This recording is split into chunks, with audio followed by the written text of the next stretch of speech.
Қайырлы күн достар. Мен бүгін дастарханда өте әдемі тұратын Pringles салатын дайындайтын боламын. Менімен бірге болыңыздар. Алдымен лайк басып, каналыма тіркеліп алыңыздар. Тауықтың төсетін ішке пісіріп, ұзынша қылып турап алдым. Енді осыны тәрелкеге орналастыратын боламыз. Жұмыртқамызды да ұзыншақтап тураймыз.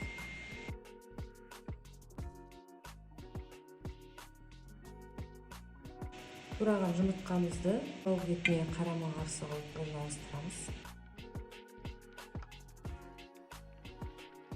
Қиярды турап аламыз ұзыншақтап.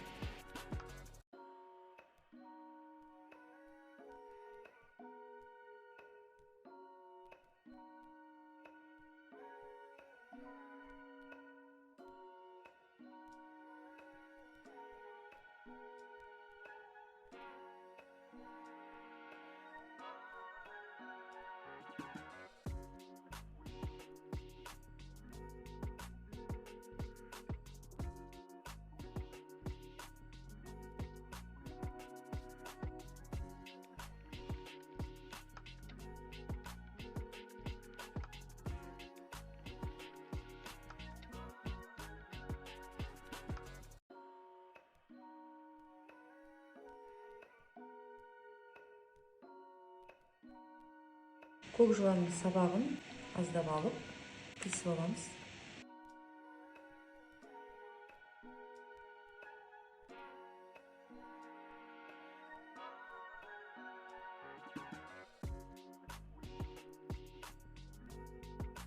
Мында кукуруз банкідегі.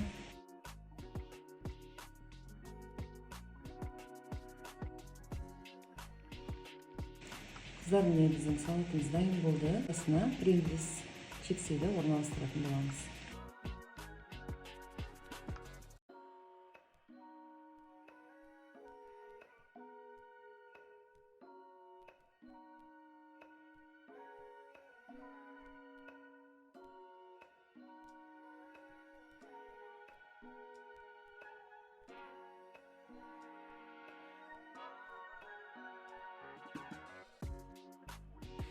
Қыздар, міне дастарханның сәнін келтіретін өте әдемі салатымыз дайын болды.